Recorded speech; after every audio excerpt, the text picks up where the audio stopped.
साथियों, गुलामी के सैकड़ों वर्षों के लंबे कालखंड ने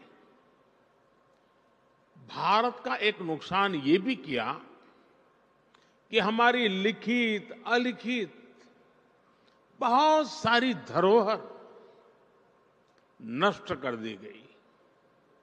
कितनी ही पांडुलिपियां, कितने ही पुस्तकालय गुलामी के कालखंड में जला दिए गए थे, तबाह कर दिए गए। ये सिर्फ भारत का नुकसान नहीं हुआ है, ये पूरी दुनिया का, पूरी मानव जात का नुकसान हुआ है। दुर्भाग्य से आजादी के बाद अपनी धरोहरों को संरक्षित करने के जो प्रयास होने चाहिए थे, वो उतने हो नहीं पाए। लोगों में धरोहरों के प्रति जागरूकता की कमी ने इस क्षति को और ज्यादा बढ़ा दिया और इसलिए आजादी के अमृतकाल में भारत ने जिन पंच प्राणों की घोषणा की है, उनमें प्रमुख है अपनी विरासत पर गर्व। अमृत महोत्सव में हम भारत की धरोहरों को संरक्षित करने के साथ ही नया कल्चरल इंफ्रास्ट्रक्चर भी बना रहे हैं।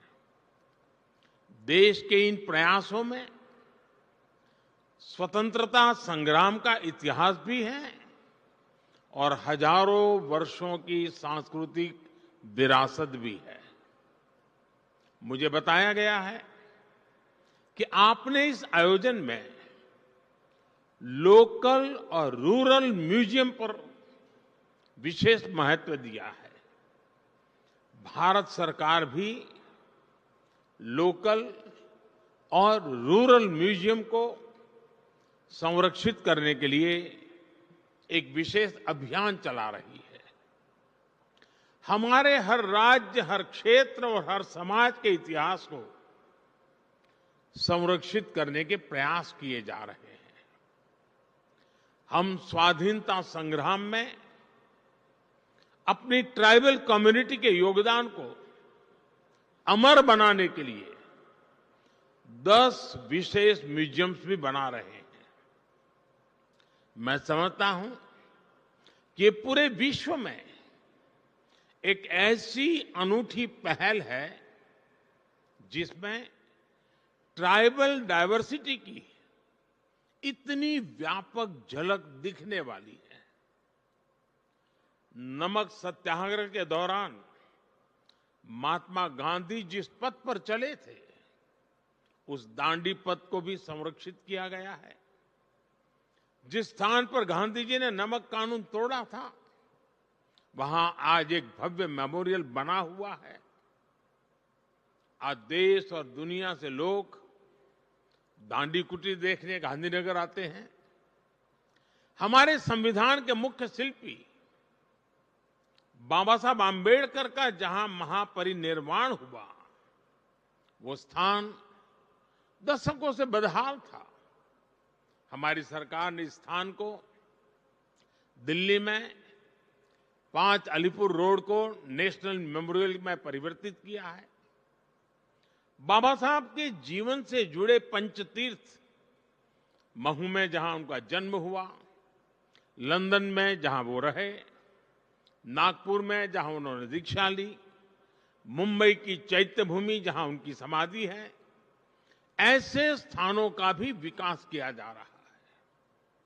भारत की 580 से ज्यादा रियासतों को जोड़ने वाले सरदार साहब की गगनचुंबी प्रतिमा स्टैच्यू ऑफ यूनिटी आज देश का गौरव बनी हुई है। स्टैच्यू ऑफ यूनिटी के भीतर भी एक म्यूजियम बना हुआ है। चाहे पंजाब में जलियांवाला बाग हो, गुजरात में गोविंद गुरु जी का स्मारक हो, यूपी के वाराणसी में मान महल म्यूजियम हो, गोवा में म्यूजियम ऑफ क्रिश्चियन आर्ट हो, ऐसे अनेक स्थानों को संरक्षित किया गया है। म्यूजियम से जुड़ा एक और अनूठा प्रयास भारत में हुआ है। हमने राजधानी दिल्ली में देश के सभी पूर्व प्रधानमंत्रियों की यात्रा और योगदान को समर्पित पीएम म्यूजियम बनाया है। आज पूरे देश से लोग आकर पीएम म्यूजियम में आजादी के बाद की भारत की विकास यात्रा के साक्षी बन रहे हैं। मैं यहां आए अपने अतिथियों से विशेष आग्रह करूंगा कि एक बार इस म्यूजियम को भी अवश्य देखें।